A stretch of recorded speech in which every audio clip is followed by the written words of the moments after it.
Të ndëruar xhamat, shumë prej muslimanëve, po edhe ju muslimanëve që nuk i kuptojnë sekretet dhe urtësitë e urdhave të Zotit Xhelel Xhelalu, në këto vende, në umra, në hax, duhet ta kuptojmë këtë fjalë të Ismailit alayhis salam, if'al ma tu'mar. Mos shikon në të jashtëmën e urdhrit, por shikon nga kush vjen urdhri.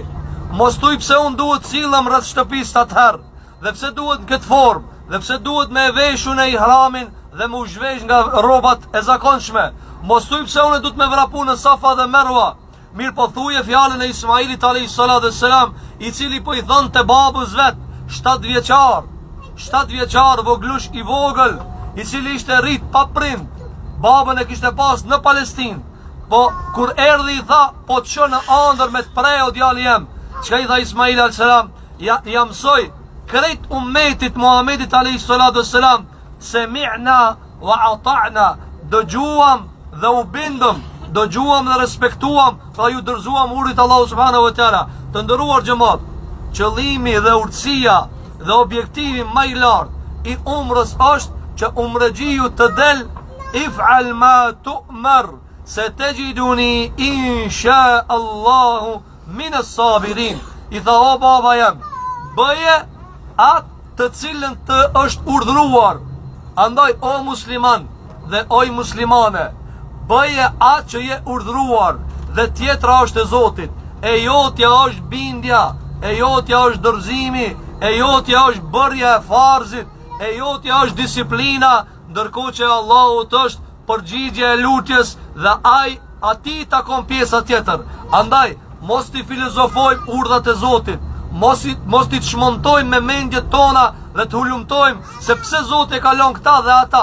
Mirë po ne t'i bindemi atina dhe ta dim se ajo çka ai e urdhron për neve është më e mira. Madje Sheikhul Islam Ibn Taymiyyah rahimahullahu taala në një diskutim shumë të gjanë me disa prej filozofëve të muslimanëve, madje edhe të atyre të cilët nuk kanë qenë prej muslimanëve, ka marrë haxhin edhe umrën për argumentin më të fuqishëm që urdhat e Zotit nuk çmontohen dhe nuk arsyetohen, pra nuk justifikohen të gjitha me logjikën e njeriut.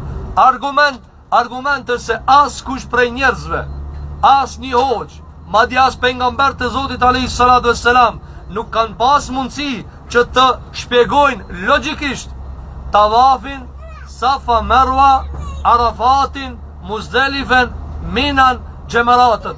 Mirë po, pse i kalon Allahu subhanahu wa taala dorëzim total ndaj Allahu xhelel xhelalu. Pra ti s'mund ta shpjegosh me mendjen tënde. Nëse të pyet dikush, cila është arsyeja, cila është matematika, cila është ratio e tavafit, nuk ka një shpjegim.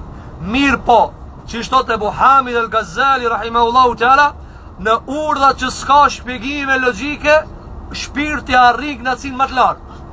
Në urdhat që nuk ka shpjegime logjike, shpirti arrin knacin më të lartë. Për këtë arsye pejgamberi sallallahu alaihi wasallam i thonë sahabeve, "Khudhu anni manasikakum", merrni prej meje ceremonitë e haxhit juve, e umrës juve.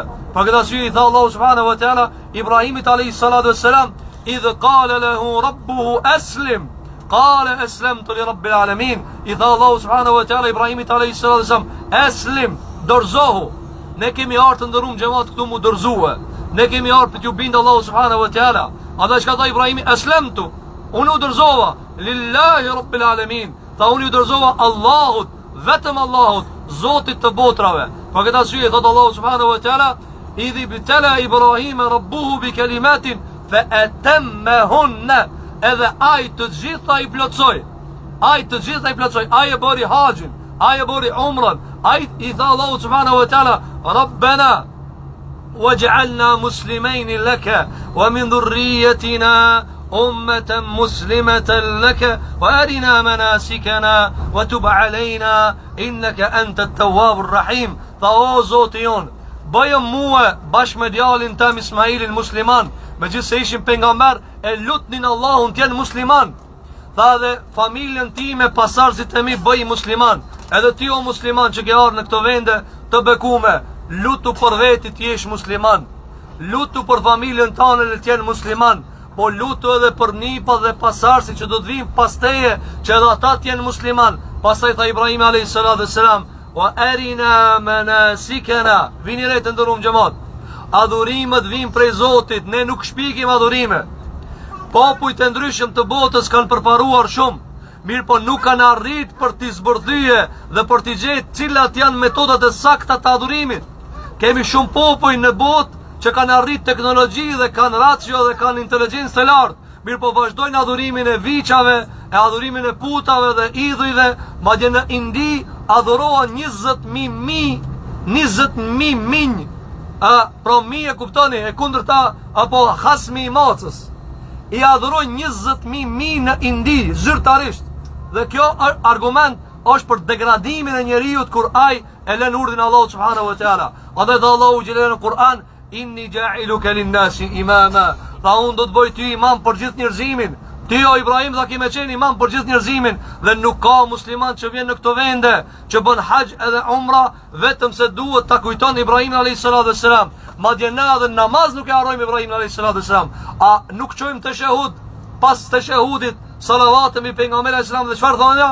Kema sallejt ala Ibrahime wa ala ali Ibrahime inneke hamidun majid. O Allah, bekoje Muhammedin dhe familjen e Muhammedit ashtu si që ke bekuar Ibrahimin edhe familjen e Ibrahimit a.s.